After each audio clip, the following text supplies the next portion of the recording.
Bapa di surga, kami tahu bahwa firman-Mu berkuasa. Firman-Mu dapat mengubah hidup kami. Terima kasih Tuhan.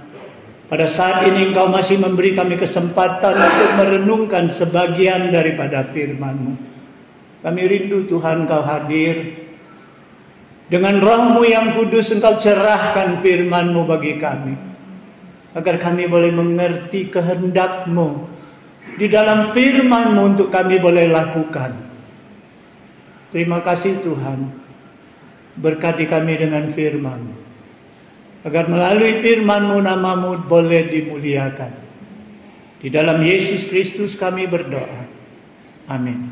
Shalom. Jemaat yang saya kasihi di dalam Yesus Kristus. Layaknya hari ini, almanak gereja adalah cerita tentang Maria mengurapi Yesus di Betania. Tapi karena saya tergilir di malam pasion yang pertama dan ayatnya itu juga, makanya hari ini saya akan membawakan satu firman Tuhan dengan tema cahaya kemuliaan Tuhan. Mari kita buka di dalam Keluaran pasal 34 ayat ke-28 sampai ayat ke-35. Kemudian nanti kita baca satu ayat saja di dalam 2 Korintus pasal 3 ayat ke-18. Keluaran pasal 34 ayat 28 hingga ayat 35, bila sudah mendapatkan Keluaran pasal 34 ayat 28 hingga 35. Bila sudah mendapatkan, mari kita membacanya dengan cara bersaut-sautan. Dan Musa ada di sana bersama-sama dengan Tuhan 40 hari 40 malam lamanya. Tidak makan roti dan tidak minum air. Dan ia menuliskan pada loh itu segala perkataan perjanjian, yakni ke-10 firman. Ketika Musa turun dari Gunung Sinai, kedua loh pun Allah ada di tangan Musa. Ketika ia turun dari gunung itu, tidaklah dia tahu bahwa kulit mukanya bercahaya, karena dia telah berbicara dengan Tuhan. Ketika Harun dan segala orang Israel melihat Musa, tampak kulit mukanya bercahaya, maka takutlah mereka mendekati dia. Tetapi Musa memanggil mereka, maka Harun dan segala pemimpin jemaat itu berbalik kepadanya, dan Musa berbicara kepada mereka. Sesudah itu ia mendekatlah segala orang Israel. Lalu disampaikannya lah kepada mereka segala perintah yang diucapkan Tuhan kepadanya di atas gunung Sinai. Setelah Musa selesai berbicara dengan mereka, diselubunginya mukanya. Tetapi apabila Musa masuk menghadap Tuhan untuk berbicara dengan dia, ditanggalkannya lah selubung itu sampai ia keluar. Dan apabila ia keluar, dikatakanlah kepada orang Israel apa yang diperintahkan kepadanya. Apabila orang Israel melihat muka Musa, bahwa kulit muka Musa bercahaya, maka Musa melindungi mukanya kembali sampai dia masuk menghadap untuk berbicara dengan Tuhan. Kita membaca satu ayat lagi di dalam 2 Korintus pasal 3 ayat ke-18. Bila sudah mendapatkan, kita baca bersama-sama karena satu ayat ya. Kita mulai. Dan kita semua mencerminkan kemuliaan Tuhan dengan muka yang tidak berselubung, dan karena kemuliaan itu datangnya dari Tuhan yang adalah Roh, maka kita diubah menjadi serupa dengan gambarnya dalam kemuliaan yang semakin besar. Jemaat yang saya kasihi di dalam Yesus Kristus, Pembacaan kita hari ini di dalam Keluaran pasal 28 sampai ayat ke-35, di mana menceritakan bahwa Musa turun dari Gunung Sinai untuk yang kedua kalinya sambil membawa 2 batu loh, 10 hukum Allah. Nah, saudara sekalian, kejadian ini adalah setelah bangsa Israel meninggalkan tanah Mesir selama 3 bulan perjalanan. Setelah mereka keluar dari tanah Mesir 3 bulan, sampailah mereka di kaki Gunung Sinai. Dan di situ mereka mendirikan kemah. Dan Musa pun dipanggil oleh Allah untuk naik ke Gunung Sinai. Karena di situ Allah akan memberikannya hukum-hukum, peraturan-peraturan, pesan-pesan untuk bangsa pilihannya. Karena Tuhan tidak mau bangsa pilihannya menjadi bangsa yang acak-acakan, tetapi Tuhan mau bangsa Israel, bangsa pilihannya hidup tertib sesuai dengan hukum yang Dia perintahkan.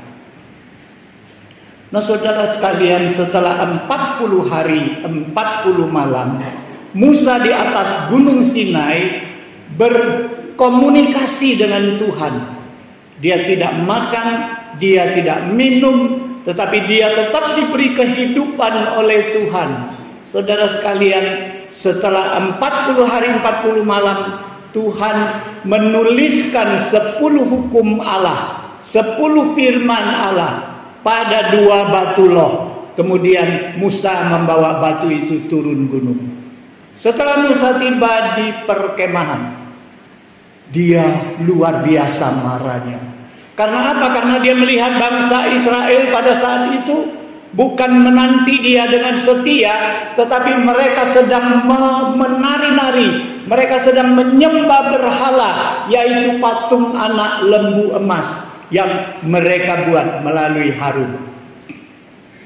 Saking emosinya Musa, saking dia tidak bisa mengendalikan emosinya, dia banting 2 batu loh yang Tuhan tulis dengan jari tangannya, sehingga 2 batu loh itu menjadi hancur. Kemudian apa yang dilakukan Musa? Musa memanggil orang-orang Lewi. Mereka menghunus pedang, dan pada hari itu Alkitab mengatakan 3.000 orang kurang lebih yang menyembah berhala itu dibunuh mati. Nah, saudara sekalian, bangsa Israel yang lain menjadi ketakutan semua. Saudara sekalian, lalu Musa dipanggil lagi oleh Tuhan untuk kedua kalinya naik ke Gunung Sinai. Musa disuruh buat menata, memahat 2 batu loh seperti yang dia hancurkan itu. Dibawa ke atas gunung. Kemudian Tuhan bilang, aku akan menuliskan lagi 10 firman itu.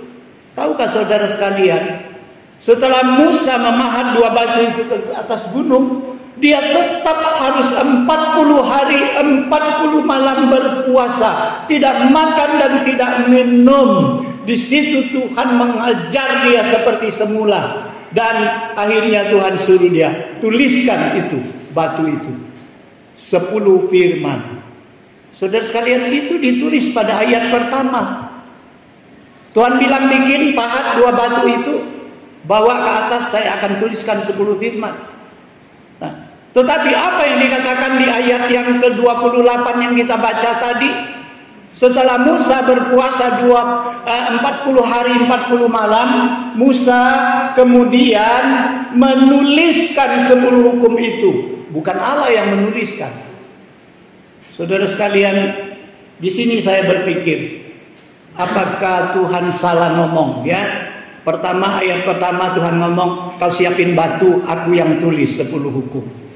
Tetapi di dalam ayat ke-28 di situ katakan, setelah Musa puasa 40 hari 40 malam beserta Tuhan, berbicara dengan Tuhan, kemudian dia menuliskan 10 hukum itu di atas batu. Nah, saudara sekalian, firman Tuhan tidak mungkin salah. Jadi saudara sekalian, saya mempunyai kesimpulan demikian. Kalau 40 hari 40 malam Allah memberikan peraturan, Allah memberikan perintah-perintahnya, kemudian pada hari terakhir Allah ingin simpulkan menjadi 10 hukum itu. Bagaimana Musa bisa ingat dan bagaimana Musa bisa menulis di atas batu itu persis seperti 2 batu yang awal, kalau bukan Tuhan yang mendikte dia. Jadi saudara sekalian, kenapa Tuhan mau melalui tangan Musa menulis batu itu atas diktenya? Seperti anak murid sekolah didikte, tulis ya anak, ambil pena, ambil kertas, tulis apa yang Pak baca, apa yang guru baca kalian tulis. Nah saudara sekalian, saya pikir seperti itulah Tuhan haruskan Musa tulis. Kenapa? Tadinya saya pikir ayat ke-28 ini bisa dilewatkan seperti itu. Tapi ternyata terakhir, di hari-hari terakhir, saya mendapat semacam wahyu, semacam inspirasi yang Tuhan berikan. Saudara sekalian, ketika Musa turun dari Gunung Sinai, Tuhan tidak suruh, kau hancurkan itu ya, loh batu yang saya tulis. Kalau bangsa Israel itu menyembah berhala, kau hancurkan. Enggak, Tuhan enggak pernah suruh Musa hancurkan batu itu. Tuhan pasti tidak suka kalau Musa karena emosinya tidak bisa terkontrol, karena dia marah dengan bangsa Israel, kemudian dia hancurkan tulisan Tuhan. Tuhan pasti tidak suka. Itu dosa yang Musa lakukan. Kita tahu Musa karena temperaturnya tidak bisa diatur, emosinya tidak bisa dikontrol. Itu juga penyebabnya kenapa akhirnya Musa tidak diizinkan masuk ke Kanaan. Karena apa? Dia emosi. Saat bangsa Israel kehabisan air, mengeluh dengan dia minta tunjuk dengan Tuhan. Tuhan bilang, tunjukkanlah dengan tongkatmu atas batu karang itu. Dia bilang apa? Saking emosinya, dia sampai ngomong apa? Lihat, aku perintahkan gunung batu ini keluarkan air. Dia ambil kemuliaan Tuhan. Saking emosinya, dia melakukan dosa, sehingga Allah tidak izinkan dia menginjakkan kakinya di tanah perjanjian. Nah saudara sekalian, seperti itulah Musa melakukan kesalahan. Dia tidak bisa kontrol emosinya ketika dia melihat bangsa Israel sedang melakukan dosa penyembahan berhala. Dia banting itu tulisan Tuhan sehingga hancur. Karena Musa melakukan kesalahan, dia harus bertanggung jawab memperbaiki kesalahannya.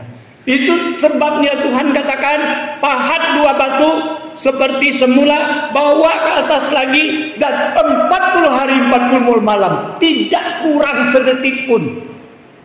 Tuhan mau dia dari awal melakukan lagi perbaikannya. Nah saudara sekalian, ini yang saya dapat. Musa waktu memecahkan batu itu karena emosi, dia salah. Tapi ketika Musa membunuh 3.000 orang penyembah berhala itu, dia bersalah atau tidak? Tidak. Karena memang Tuhan itu Tuhan yang cemburuan. Tuhan tidak mau orang-orang itu menyembah berhala yang lain menggantikan dia. Itu yang dicantum di dalam hukum yang pertama dalam 10 hukum. Jangan kamu buat benda apa, merupakan apa, dari apa yang kamu sembah. Saudara sekalian, jadi Musa melakukan 2 hal yang bertolak belakang. Salah satu sisi dia melakukan dosa, kesalahan, karena emosi tidak bisa terkontrol, dia hancurkan batu loh itu. Satu sisi dia lakukan hal yang benar, dia perbaiki mental orang Yahudi, orang Israel, memberikan peringatan kepada mereka, jangan menyembah berhala. Itu adalah kekejian bagi Tuhan. Jadi saudara sekalian, Musa satu sisi benar, satu sisi dia salah. Saudara sekalian, betapa sering kita seperti ini. Kita ingin memperbaiki kesalahan-kesalahan di gereja ini. Itu benar, saudara sekalian. Kalau ada kekeliruan, kalau ada kesalahan, kalau ada yang menyimpang, kita harus luruskan. Itu benar. Tetapi ketika kita tidak bisa mengontrol emosi kita, sehingga kita rusak rencana Allah, itu yang berdosa, itu yang salah. Jadi saudara sekalian, kalau salah seperti itu, Tuhan mau kita perbaiki dari awal. Satu langkah pun tidak bisa dikurangi. Jadi jangan kita merusak pelayanan Tuhan. Jangan kita merusak apa yang karya yang sudah Tuhan buat, yang selama ini Tuhan sudah pelihara. Jangan kita rusak. Apabila kita rusak, kita harus perbaiki dari awal. Bahkan lebih sulit memperbaiki daripada kita buat baru lagi. Seringkali ya, kita ada alat yang rusak, kita dandan sana dandan sini, kita tambal sulam, makin rusak bukan makin bagus. Wah, jauh lebih bagus ini kita buang, kita beli yang baru. Nah saudara sekalian, ini ayat pertama yang kita baca.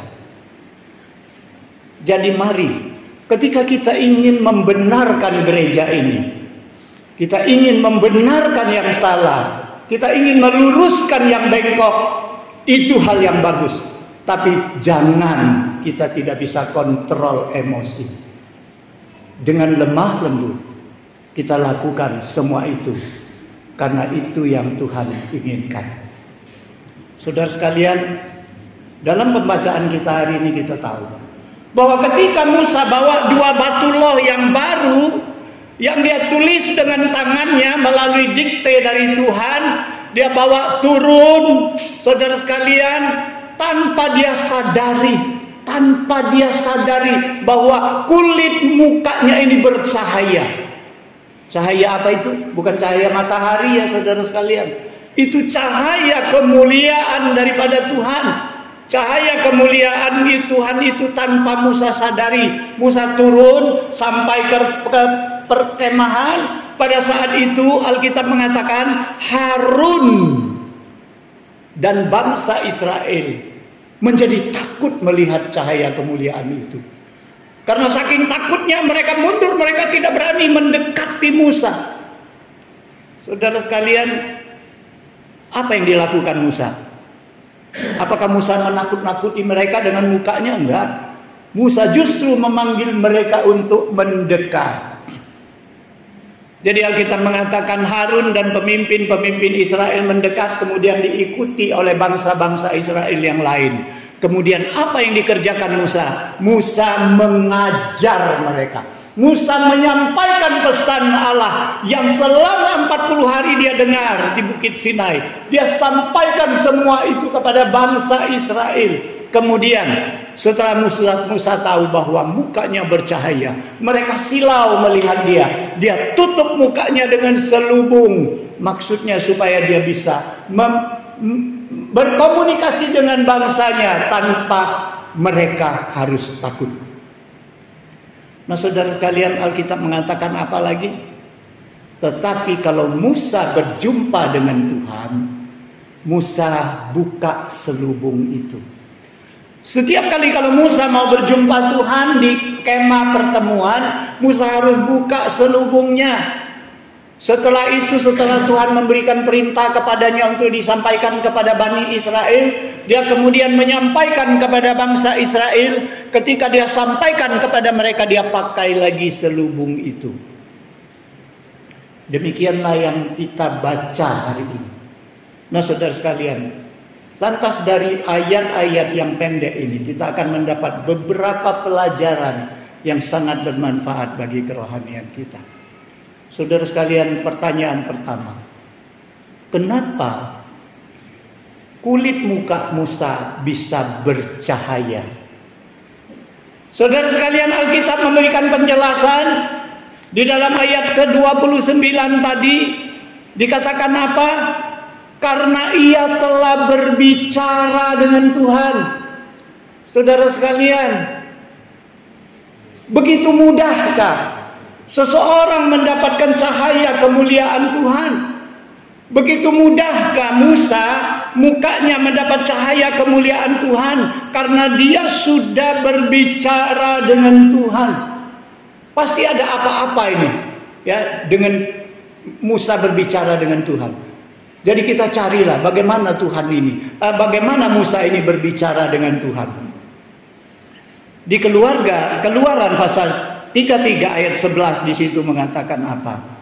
Tuhan berbicara dengan Musa berhadapan muka seperti seorang berbicara dengan temannya. Ya. Nah, inilah komunikasi Musa dengan Tuhan. Musa berbicara dengan Tuhan seperti seorang teman berbicara dengan temannya. Jadi komunikasi ini bukan komunikasi satu arah. Ya, bukannya kalau saya berbicara dengan Pak Johan cuma saya yang ngomong melulu, Pak Johan tidak pernah ngomong. Enggak, ada timbal balik komunikasi dua arah. Jadi Musa, dia seperti sahabat dengan Tuhan, begitu akrab, begitu intim hubungan Tuhan, hubungan Musa dengan Tuhan. Inilah yang mau dijelaskan oleh ayat ke-29 tadi. Kenapa muka Musa itu bisa bercahaya? Karena dia dekat dengan Tuhan. Hubungannya intim dengan Tuhan. Ada kedekatan yang luar biasa dengan Tuhan. Kenapa saya katakan luar biasa? Musa 40 hari, 2 kali 40 hari loh. 40 hari pertama dia berbicara dengan Tuhan. Kemudian 40 hari 40 malam lagi dia berbicara kedua kali dengan Tuhan. Jadi jumlah 80 hari 80 malam. Dia tidak makan, dia tidak minum. Dia berbicara dengan Tuhan.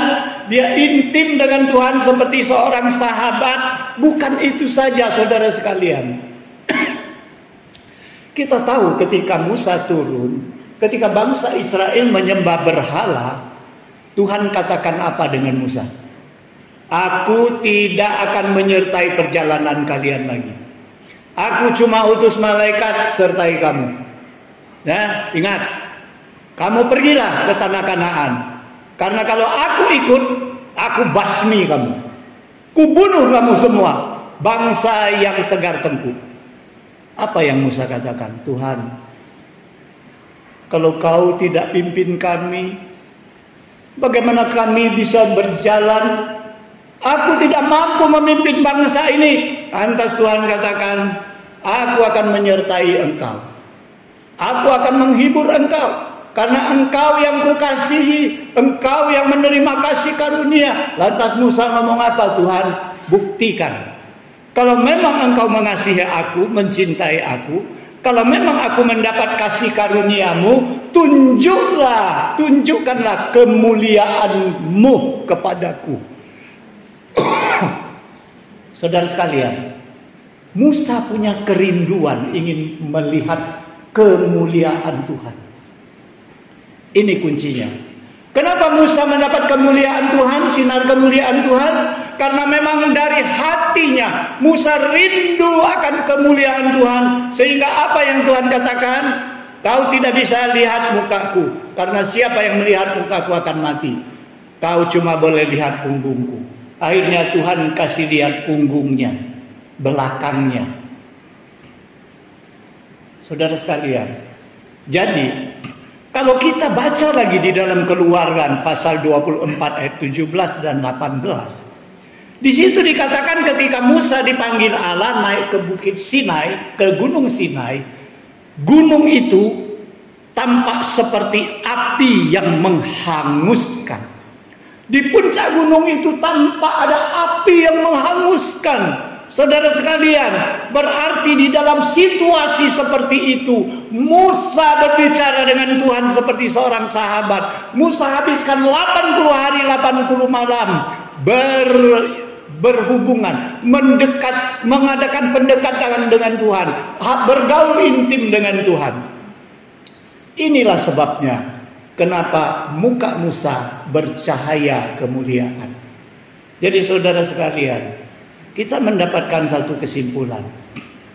Kedekatan kita dengan Tuhan, keintiman kita bergaul dengan Tuhan akan membuat hidup kita memberikan cahaya kemuliaan Tuhan. Dan cahaya kemuliaan Tuhan itu tidak usah kita pamer. Seperti Musa. Musa tidak tahu bahwa mukanya bercahaya. Karena dia intim bergaul dengan Tuhan. Karena dia ada kedekatan yang luar biasa dengan Tuhan. Sehingga dengan sendirinya mukanya bercahaya kemuliaan Tuhan. Dia sendiri nggak tahu. Tapi orang lain melihatnya tahu. Saudara sekalian, kalau kita dekat dengan Tuhan, kalau kita bergaul intim dengan Tuhan, kalau kita bergaul dengan Tuhan dengan komunikasi dua arah tadi, kita berdoa berbicara kepada Tuhan, kita mendengar Tuhan berbicara dengan kita melalui firman-Nya, kemudian kita mematuhi segala perintah Tuhan, maka keintiman itu akan membuat hidup kita bercahaya. Tidak usah kita pamer, orang akan lihat, orang akan melihat, oh bapak ini, ibu ini orang rohaniawan. Bapak ini, ibu ini benar-benar orang yang saleh. Karena apa? Bukan karena kita pamer. Orang akan melihat ada cahaya terang, ada kemuliaan Tuhan yang terpancar di dalam hidup kita.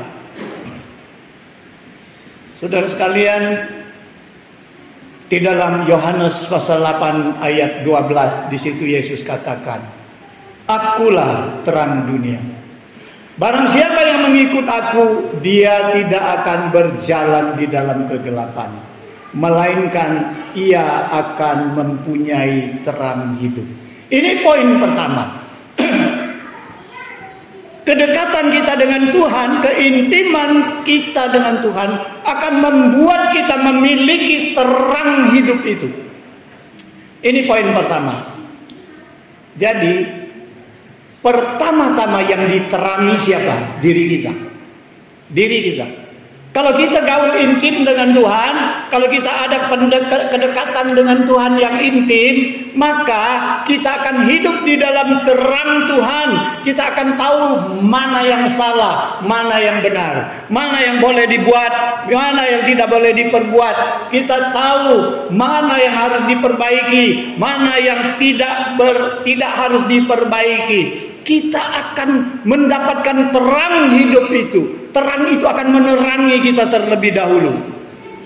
Kemudian dampak yang kedua, kedekatan dengan Tuhan akan berdampak kepada orang yang di sekitar kita. Itulah Yesus katakan, oleh sebab itu terang hendaklah terangmu bercahaya di tengah orang banyak, sehingga orang melihat perbuatan baiknya, mereka akan memuliakan nama Tuhan. Terang itu harus berdampak. Saudara sekalian, kita lihat dampak apa yang dibawakan Musa. Karena mukanya punya cahaya terang. Ketika Musa turun, Harun dan bangsa Israel, mereka takut dan tidak berani mendekati Musa. Saudara sekalian, pertanyaannya, siapa yang ditakut oleh Harun dan bangsa Israel? Musanya atau terang kemuliaan Tuhannya? Kalau Musanya sudah bertahun-tahun mereka bersama Musa, nggak mungkin mereka takut dengan Musa. Yang mereka takut adalah cahaya kemuliaan yang terpancar dari muka Musa. Cahaya itu adalah terang kemuliaan Tuhan. Saudara sekalian, betapa kita orang yang mempunyai kedekatan dengan Tuhan, orang yang bergaul intim dengan Tuhan, ketika kita berada di sebuah tempat, orang akan takut dengan Tuhan. Orang akan hormat kepada Tuhan karena kehadiran kita. Saudara sekalian, bagaimana dengan kita? Kalau kita hadir di gereja, apakah karena kehadiran kita orang jadi hormat dengan Tuhan? Orang jadi takut akan Tuhan? Atau sebaliknya, kehadiran kita membuat orang mencibir kepada Kristus? Ini percuma jadi anak Tuhan ini.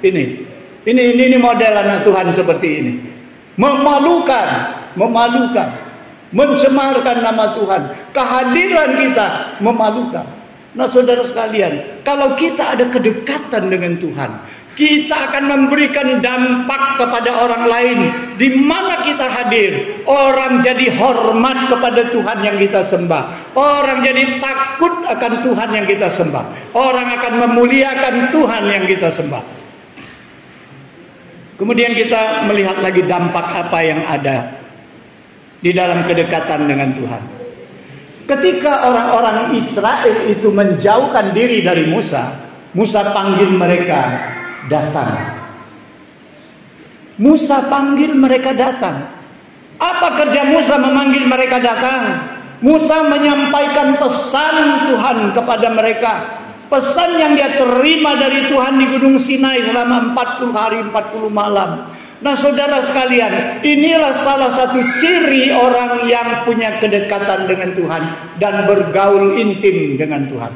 Setiap saat dia akan memanggil orang dekat. Setiap saat dia akan menyampaikan firman Tuhan dan pesan Tuhan kepada mereka. Artinya orang yang dekat dengan Tuhan, buktinya apa? Dia suka memberitakan firman Tuhan. Jadi jangan ngomong aku dekat dengan Tuhan. Jangan ngomong aku bergaul dengan intim dengan Tuhan kalau aku sama sekali tidak suka menyampaikan firman Tuhan. Itulah Paulus di dalam 2 Timotius pasal 4 ayat 2 mengatakan, beritakanlah firman, siap sedialah, baik atau tidak baik waktunya, nyatakanlah apa yang salah, tegur dan nasihatilah dengan segala kesabaran dan pengajaran. Nah saudara sekalian, dampak apa lagi yang diberikan orang yang dekat dengan Tuhan? Kita melihat Musa. Kenapa Musa pakai selubung ketika berbicara dengan orang Israel? Karena Musa tidak ingin orang Israel takut dengan dia. Karena Musa tidak mau menyombongkan diri bahwa lihat, aku ada sinar kemuliaan Tuhan yang menyilaukan matamu. Sehingga Musa tidak menampakkan wajahnya. Orang mentang-mentang orang udah takut, dia dekat-dekatin lagi dengan mukanya yang tidak berselubung. Tidak. Musa tidak senang kalau melihat orang takut melihat wajahnya. Tetapi Musa tutup dengan selubung. Supaya apa? Supaya komunikasi dengan mereka itu jadi baik. Mereka jadi tidak takut berkomunikasi dengan Musa. Saudara sekalian, di sini cirinya orang yang dekat dengan Tuhan. Orang yang gaul intim dengan Tuhan, dia selalu rendah hati. Dia selalu rendah hati. Dia tidak perlu pamer-pamer. Oh, aku orang saleh. Seperti orang Farisi, aku seminggu puasa berapa kali, aku berdoa berapa jam satu hari, aku memberikan derma berapa banyak dalam satu hari. Oh saudara sekalian, tidak perlu promosi. Orang akan melihat mukamu, orang akan melihat kedekatanmu, orang akan melihat cahaya kemuliaan itu terang. Dan kita tetap rendah hati. Jadi saudara sekalian, kenapa Musa harus lepaskan selubungnya ketika dia melihat, ketika dia berhubungan dengan Tuhan? Kalau dia masuk ke kemah pertemuan, dia buka selubungnya. Kenapa saudara sekalian? Karena Musa tidak ingin ada sesuatu yang menghalangi dia dengan Tuhan. Dia menjaga keterbukaan dengan Tuhan. Dia ingin apa? Cahaya kemuliaan Tuhan itu langsung diterima dirinya. Saudara sekalian, kenapa bangsa Israel sampai hari ini mereka tidak menerima Yesus sebagai Mesias? Rasul Paulus mengatakan, karena setiap kali mereka membaca perjanjian lama, mereka pakai selubung. Saudara sekalian, sehingga mereka tidak melihat terang daripada firman Tuhan itu. Itulah Paulus mengatakan tadi, kita baca di dalam Korintus tadi. Oleh sebab itu Paulus mengatakan apa? Bagi orang yang berbalik kepada Tuhan, selubung itu harus disingkirkan. Agar cahaya kemuliaan firman Tuhan itu menyinari wajahnya. Dan mengubah diri kita menjadi serupa dengan gambar Kristus. dalam kemuliaan yang semakin besar. Saudara sekalian, ada selubung apa yang selalu menghambat kita untuk melihat kemuliaan Tuhan? Ada selubung apa yang selalu menutupi diri kita di hadapan Tuhan, sehingga Tuhan punya cahaya kemuliaan tidak bisa menyinari kita? Kita sendiri tahu dengan kelemahan kita. Oleh sebab itu, lepaskan selubung itu, buka selubung itu, agar kita tidak berselubung ketika kita membaca firman Tuhan, ketika kita berhadapan berdoa dengan Tuhan, agar sinar cahaya kemuliaan Tuhan itu menyinari kita dan menempel ke muka kita, ke hidup kita, sehingga itu dapat dipancarkan, dipantulkan kembali kepada orang yang ada di sekitar kita. Saudara sekalian, bulan merupakan planet yang tidak punya cahaya. Tetapi ketika kita lihat bulan purnama begitu terang, kenapa bulan bisa punya cahaya? Padahal dia sendiri tidak bercahaya. Karena pada saat bulan purnama, semua permukaan bulan itu menerima sinar daripada matahari. Sehingga sinar matahari itu dia pantulkan, sehingga kita melihat bulan purnama. Saudara sekalian, demikianlah dengan kita. Saudara sekalian, kalau kita mengikut Kristus, kita telah memiliki terang hidup itu. Bagi kita yang telah memiliki terang hidup itu, Yesus selanjutnya mengatakan apa? Di dalam Matius pasal 5 ayat 14 dan 16, kamu adalah terang dunia. Kota yang terletak di atas gunung tidak mungkin tersembunyi. Demikianlah hendaknya terangmu bercahaya di depan orang, supaya mereka melihat perbuatan baikmu dan memuliakan Bapamu yang di sorga. Saudara sekalian, Yesus tadi katakan aku terang dunia. Tetapi sekarang setelah kita mendapatkan terang Kristus itu, Yesus katakan apa? Kamu adalah terang dunia. Terang itu telah pindah ke diri kita. Kita jadi terang dunia. Dan kita harus mencahayakan terang itu. Karena itu tidak bisa disembunyikan. Seperti kota yang didirikan di atas gunung. Kelihatan kota itu gelap atau kota itu terang. Kota itu terang akan kelihatan. Kita lihat ya daerah Gunung Dempo. Itu ada lampu-lampu yang terang. Coba kalau lampunya mati, kita tidak akan melihat itu. Perumahan di Dempo itu, Gunung Dempo itu, karena ada terang. Nah saudara sekalian, Yesus mau terang kita bercahaya. Jadi saudara sekalian, pertanyaan terakhir, sudahkah kita memiliki terang kemuliaan Tuhan? Sudahkah kita pantulkan terang itu kepada orang yang ada di sekitar kita? Ini pertanyaan. Jawabannya apa? Tergantung seberapa intim kedekatan kita dengan Tuhan. Jadi saudara sekalian, kalau kalian mau tanya, aku sudah memiliki terang Kristus belum? Jawabannya, seberapa intimnya aku sudah berhubungan dengan Tuhan. Sudah seberapa dekatnya aku dengan Tuhan.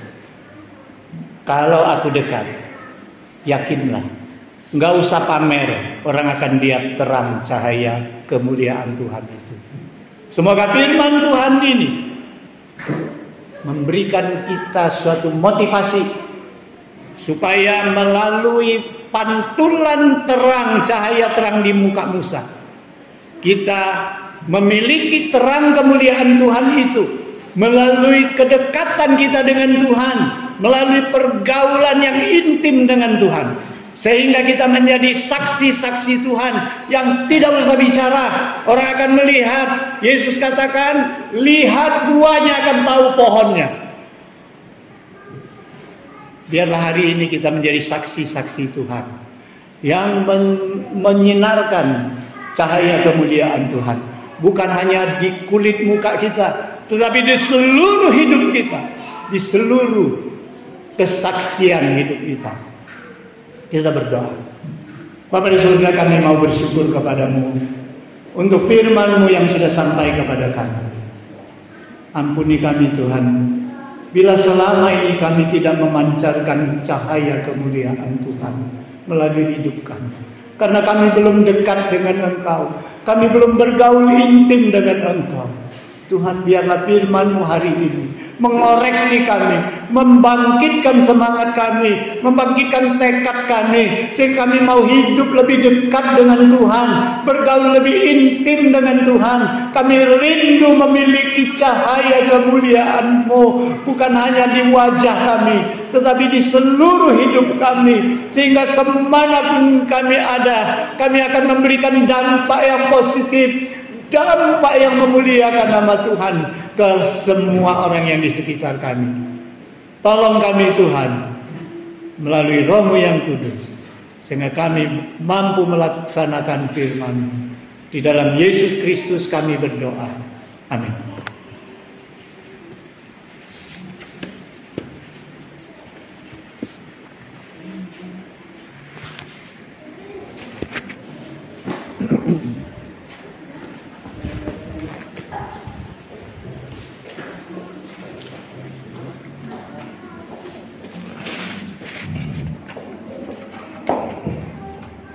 Terpuji nama Tuhan untuk firman Tuhan yang sudah kita dengarkan. Biarlah kita menjadi saksi Kristus dan kita dapat memancarkan terang Tuhan dan kita dapat berdampak bagi banyak orang. Kita meresponi firman Tuhan dengan kita naikkan pujian, sujud dan terima kasih. Mari kita bangkit berdiri.